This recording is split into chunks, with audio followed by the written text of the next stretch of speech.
Il était l'homme le plus recherché au monde. Et l'opération afin de retrouver Oussama Ben Laden au Pakistan a été l'un des plus beaux coups des services secrets américains. Mais connaissons-nous toute la vérité? Ils ont réussi à cacher énormément de choses. Nous saurons toute la vérité un jour. Ils ne pourront pas garder ce secret éternellement. Aujourd'hui, il existe une nouvelle version. Les services secrets pakistanais cachaient Ben Laden depuis des années. Ils l'ont tout simplement livré aux Américains. La mission n'était pas difficile. Ils sont arrivés, ont tué Ben Laden, il a toujours été question de le tuer, et ont emmené le corps. Les Pakistanais leur avaient dit « ne laissez pas de cadavre ». La version officielle serait-elle un mensonge? La mort de Ben Laden est-elle en fait une immense conspiration? C'est n'importe quoi. Les éléments rendus publics sont tous vrais, mais tout n'a pas été dit.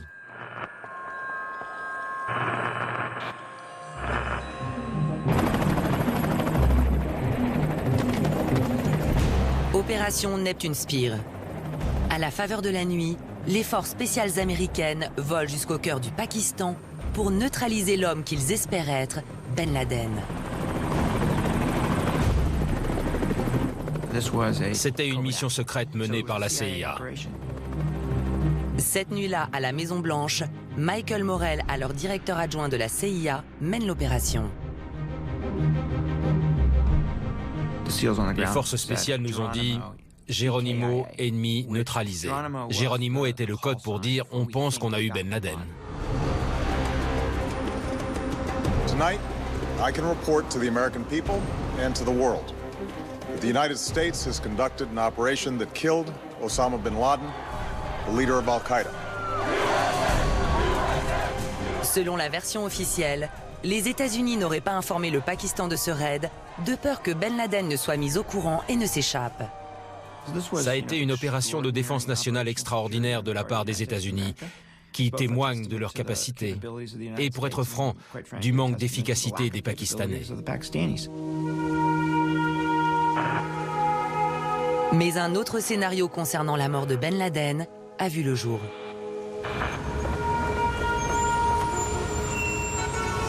Elle émane d'un vétéran du journalisme d'investigation dont les scoops ont déjà déstabilisé la Maison-Blanche. Seymour Hersh affirme que le raid de la CIA a été mis en scène.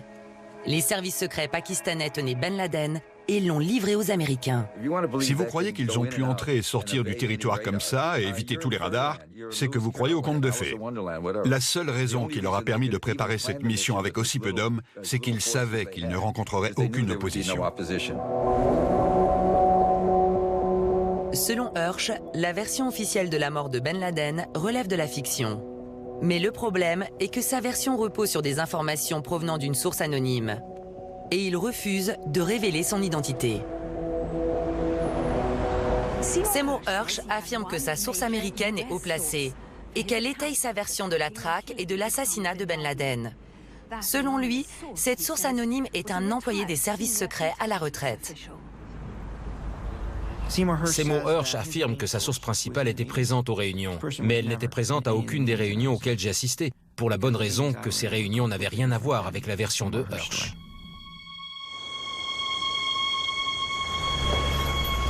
Que savons-nous de la traque de Ben Laden? J'enquête sur cet homme depuis près de 20 ans. J'étais dans les grottes de Tora Bora après le 11 septembre, là où il se cachait pendant que les frappes aériennes américaines s'abattaient sur le pays.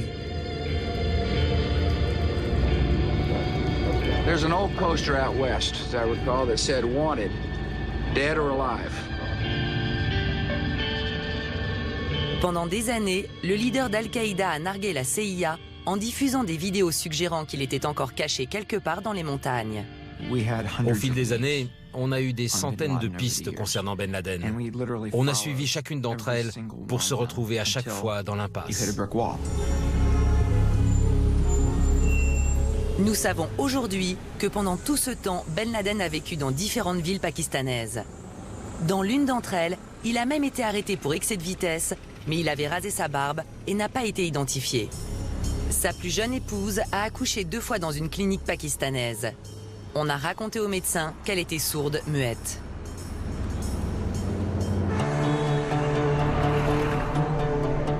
En 2005, il emménage avec sa famille dans une ville qui abrite une garnison militaire.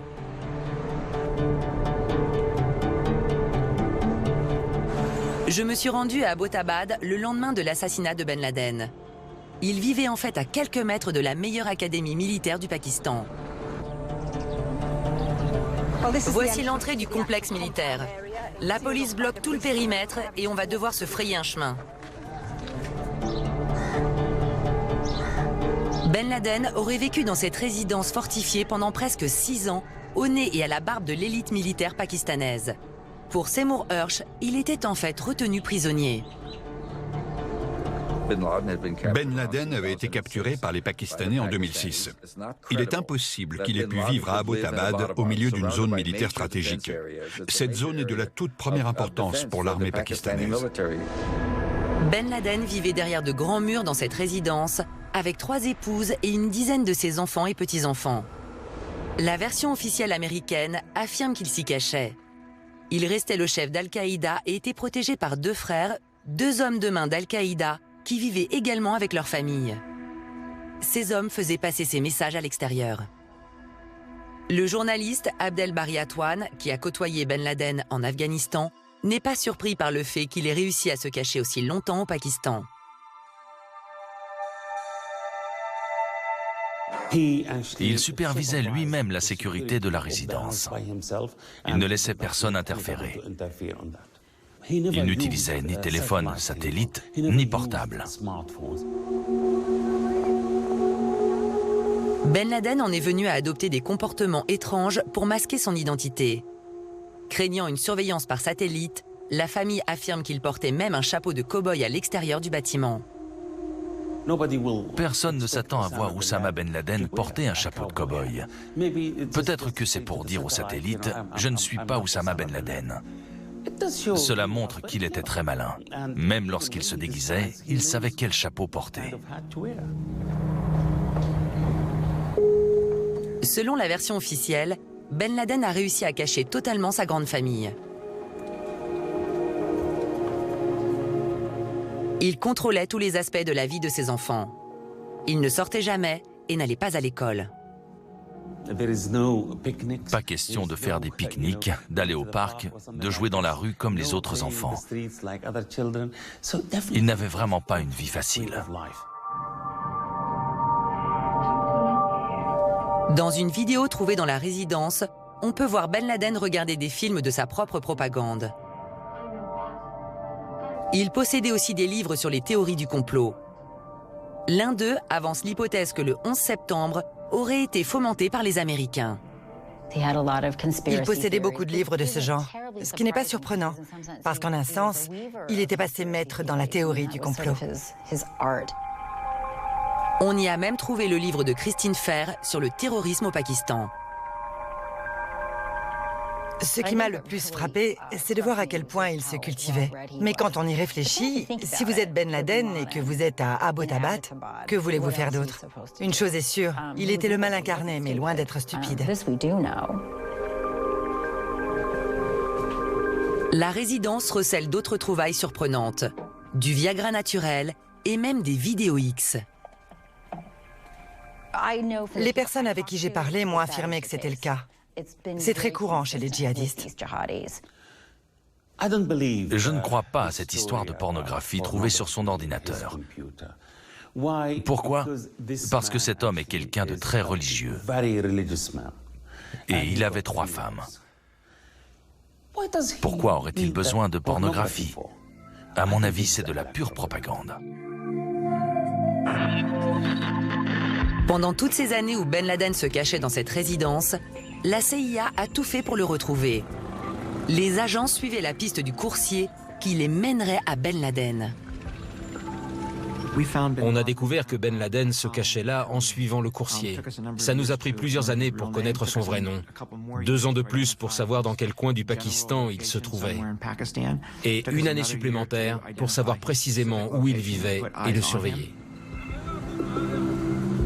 Août 2010, Michael Morell peut enfin informer le président de cette découverte capitale. Le président m'a dit « Je veux en savoir plus sur ce complexe et personne ne doit rien savoir. Personne au gouvernement ne doit être tenu au courant. Cette information ne doit pas sortir d'un cercle restreint. La CIA installe un poste de surveillance dans une maison voisine afin d'observer la résidence. Mais Ben Laden a pris toutes les précautions pour ne pas être découvert. Il n'y avait ni le téléphone, ni Internet. Ils brûlaient leurs déchets. Les deux frères n'allumaient pas leur téléphone à moins de 50 km de la maison. De nombreux agents de la CIA ont confirmé la traque du coursier, mais Seymour Hersh rejette cette idée. Je trouve que l'idée que Ben Laden était en activité et avait des coursiers qui allaient et venaient est tout simplement ridicule. Hersh affirme qu'en réalité, un officier retraité des renseignements de l'armée pakistanaise s'est rendu à l'antenne de la CIA de l'ambassade américaine à Islamabad. Pour Hersh, c'est cet homme qui a révélé que le Pakistan cachait Ben Laden et non la traque du coursier. Nous avions offert 25 millions de dollars pour toute information sur Ben Laden. Il a certainement appris où se trouvait Ben Laden via quelqu'un d'autre. Il a fini par échanger cette information contre la récompense.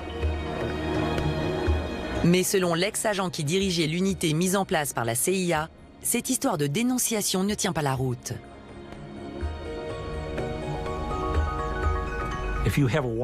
Dans ce genre de renseignements, si vous en avez 1 sur 10 ou 20 qui se révèlent utiles, c'est une bonne moyenne. Mais que quelqu'un puisse venir vous raconter toute cette histoire en une seule fois, c'est vraiment très particulier. Je peux vous garantir que personne n'est jamais venu nous donner des renseignements significatifs sur l'endroit où se cachait Ben Laden. Renseignements qui auraient pu vous permettre de le savoir. Absolument, ça ne s'est jamais produit. Mais Seymour Hersh va plus loin. Il affirme que les plus hautes sphères du pouvoir au Pakistan savaient où se cachait le chef d'Al-Qaïda. Cette information est remontée jusqu'au plus haut niveau de l'armée et des services secrets pakistanais. Croire qu'il ait pu aller vivre là-bas sans que les services de renseignement pakistanais soient au courant, c'est croire au conte de fées. Nous n'avons pas pu parler aux principales sources de Seymour Hersh, mais nous avons pu communiquer avec quelques autres personnes citées dans son article. L'une d'elles apporte un témoignage édifiant. Carlota Gall a été reporter au Pakistan pendant plus de 10 ans, du 11 septembre jusqu'après la mort de Ben Laden. J'ai fini par comprendre comment les services secrets géraient les maisons qui servaient de planque. Il fallait de très grands murs, mais sinon les maisons étaient quelconques. Et il n'y avait pas de garde identifiable à l'extérieur. Il paraît évident que l'armée était au courant et surveillait cet endroit. Selon moi, cette maison avait tout l'air d'une planque. Carlota Gall aurait été informée que les services secrets pakistanais savaient tout de cette situation.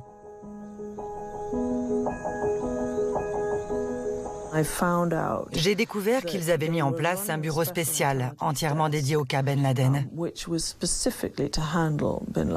Il était géré par un seul homme, qui prenait lui-même ses décisions. Il y avait donc très peu de gens au courant, mais il le cachait. C'était comme un programme de protection des témoins. Pensez-vous que la direction des services secrets et que l'état-major étaient au courant? Je pense que oui. Donc le chef des armées, comme il l'appelle, et le directeur de l'ISI, les services secrets pakistanais, savaient. J'ai appris qu'ils étaient impliqués depuis le début dans la protection de Ben Laden.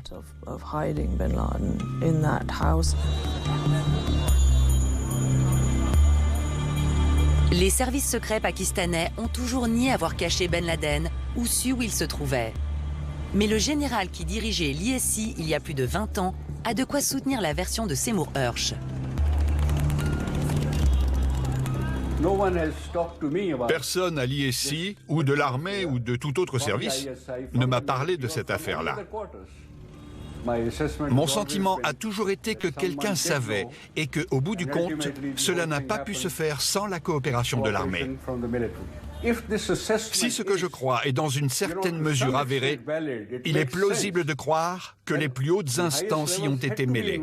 Je suis sûr, à 99%, que le gouvernement pakistanais ne savait pas, que ce soit au niveau civil ou militaire. L'ISI ne savait pas. Je ne peux pas vous dire pourquoi j'y crois, mais c'est le cas. Par contre, je ne suis pas du tout convaincu qu'un membre du détachement de l'ISI à Abbottabad ou du service de police de l'ISI ne travaillait pas pour Al-Qaïda et ses sympathisants. D'une certaine manière, il le protégeait. Mais oui, c'est ça. Seul le bas de la hiérarchie savait. Nous revoilà au pays des merveilles. Bien sûr que ça remontait jusqu'en haut. Enfin, peut-on imaginer tenir Ben Laden et ne pas le dire sans finir pendu et écartelé? Mais une autre explication est possible. Elle est peu reluisante et impliquerait des agents sans scrupules au sein de l'armée et des services secrets pakistanais.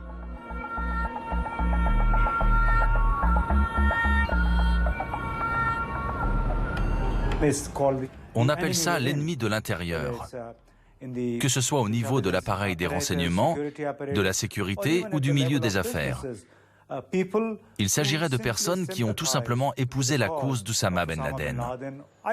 Je crois que les hautes instances, c'est-à-dire le Parlement du Pakistan, le chef des armées ou le Premier ministre, ne savaient pas qu'Oussama Ben Laden se trouvait dans cette résidence. Cela ne me semble pas plausible. Mais Seymour Hersh a cité Imtiaz Gul afin d'appuyer l'hypothèse selon laquelle les plus hautes instances pakistanaises savaient. Personnellement, je pense que M. Seymour Hersh a essayé de nous citer, moi et beaucoup d'autres, en dehors du contexte. Il avait besoin d'un élément brûlant pour son histoire. Je suis désolé si je le mets dans l'embarras en citant son livre, mais cette citation n'est pas erronée. S'il veut renier ce qu'il a dit dans son livre, c'est son problème, pas le mien.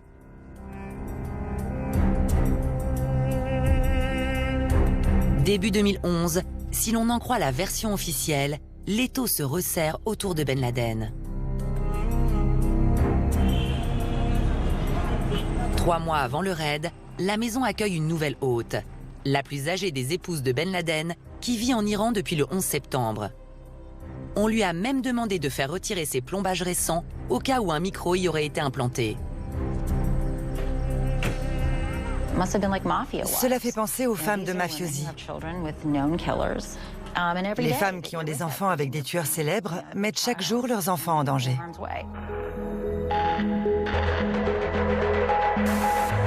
La CIA se concentre à présent sur un homme mystérieux dans le jardin de la résidence. On a d'abord aperçu cet homme qui faisait les 100 pas autour de la résidence. On l'appelait le marcheur. On n'a jamais vu son visage. On n'a jamais pu l'identifier. Mais on a supposé que c'était Ben Laden. Le président Obama décide de lancer une opération militaire en plein cœur du Pakistan, apparemment sans avertir ce dernier. Le président a décidé qu'impliquer les Pakistanais de quelque manière que ce soit était tout simplement trop risqué.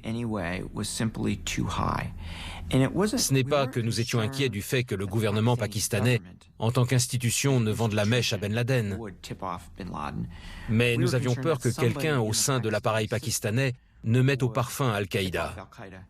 Ben Laden aurait été prévenu et se serait enfui bien avant notre arrivée. Dans une version radicalement différente, Seymour Hersh affirme que les Américains ont prévenu les Pakistanais qu'ils savaient qu'ils cachaient Ben Laden. Afin d'éviter que cela ne s'ébruite, les Pakistanais ont été contraints d'accepter le plan consistant à éliminer Ben Laden et à cacher la vérité. Un accord a été passé avec les Pakistanais. On allait faire ce qu'on avait à faire. La mission n'était pas difficile. Ils sont arrivés, ils ont tué Ben Laden, il a toujours été question de le tuer, et ils ont emmené le corps. Les Pakistanais leur avaient dit « Ne laissez pas de cadavre ». Par une nuit sans lune du mois de mai, des hélicoptères américains passent la frontière afghano-pakistanaise. Selon un des pilotes, cela ressemble à un voyage sans retour. La plupart des gars ne pensaient pas survivre à l'opération. Chacun d'entre eux avait choisi cette mission, dans le but d'abattre l'ennemi numéro 1. Soudain, la mission est mise en péril. Un des hélicoptères s'écrase alors qu'il survole la résidence.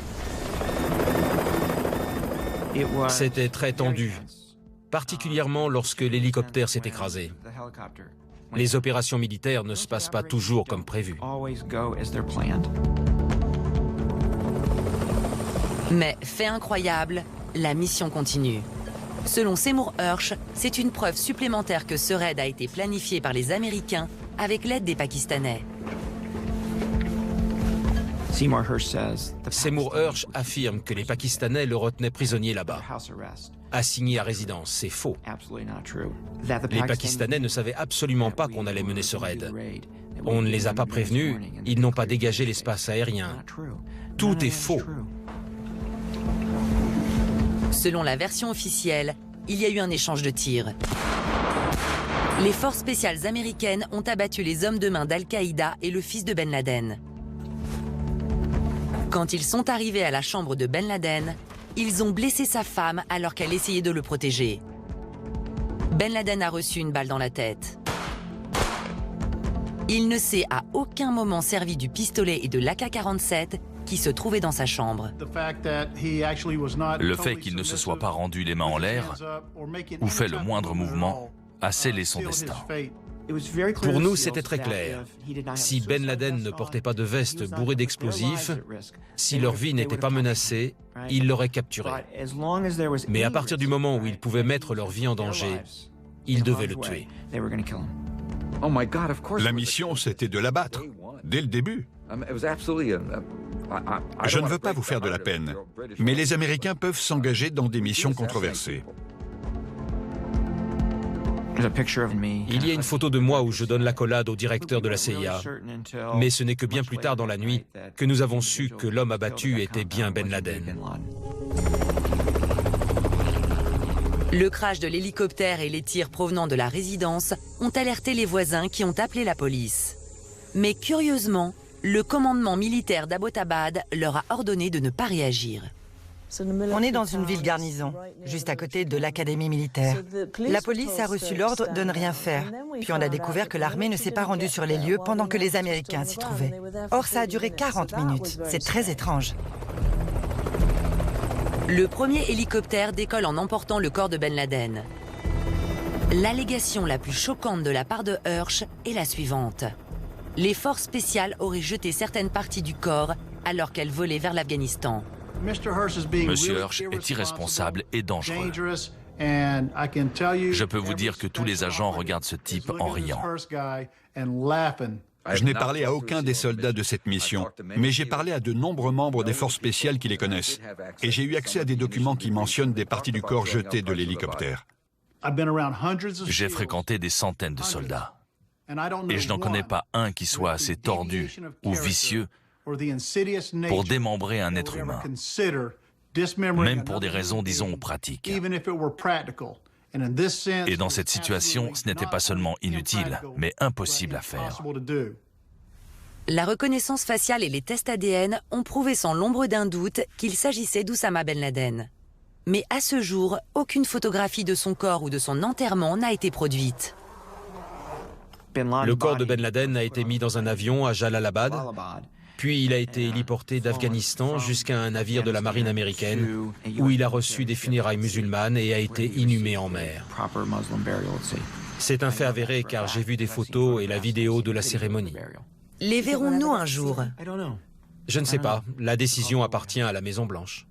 Pourquoi ne pas les montrer? Est-ce si fou de demander ça? C'est la meilleure manière de me convaincre. Montrez-moi les photos ou expliquez-moi pourquoi on ne peut pas. C'est secret défense. Tout le monde en a parlé. L'erreur qu'ils ont commise, et qui permet à M. Hersh et à d'autres d'avancer des contre-théories, a été de ne pas montrer les photos de Ben Laden mort. Pourquoi? Je ne sais pas. Mais c'est du secret que naissent les théories du complot. Les forces spéciales ont saisi des documents et des ordinateurs dans la résidence.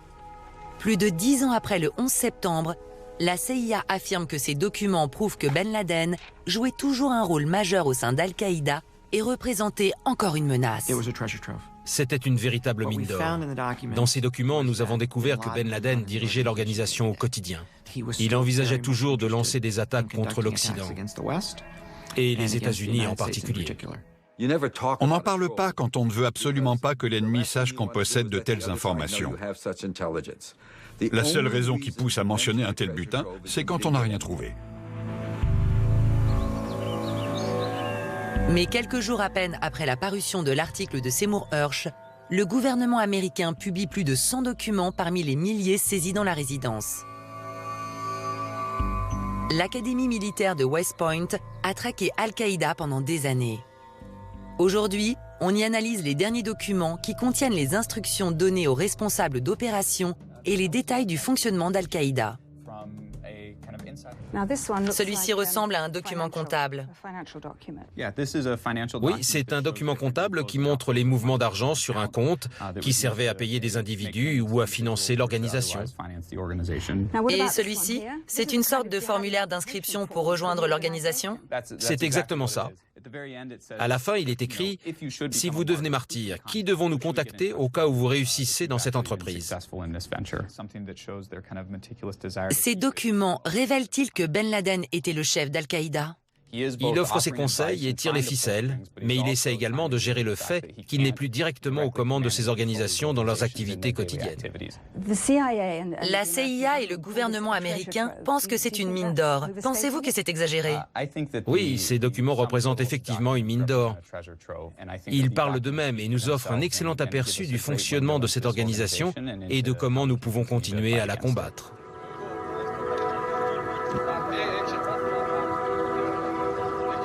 La résidence de Ben Laden a été rapidement démolie. L'opération américaine a profondément choqué le Pakistan et y a causé un grand malaise. C'est ce qui pourrait être à l'origine de la dernière théorie du complot, selon le responsable de la CIA au cœur de l'opération. La seule façon de se débarrasser de la honte due au fait que nous l'avons trouvé et pas eux, c'est de prétendre avoir été impliqués du début à la fin. Donc c'est ce qu'ils essaient de faire croire. Je crois qu'au final, un Américain lambda a cru à cette histoire et l'a vendue à Seymour Hersh. Je crois que c'est ce qui s'est passé. Bien sûr que c'est possible. Il est tout à fait possible qu'ici, dans mon bureau, se trouve un chèque d'1 million de dollars signé par les services secrets pakistanais. Tout est possible. Le gouvernement américain a purement et simplement rejeté la version de Hersh en le taxant de conspirationnisme. C'est n'importe quoi. Presque chaque phrase est inexacte. Je peux garantir que la version du gouvernement américain est vraie à 100%. Les éléments rendus publics sont tous vrais, mais tout n'a pas été dit.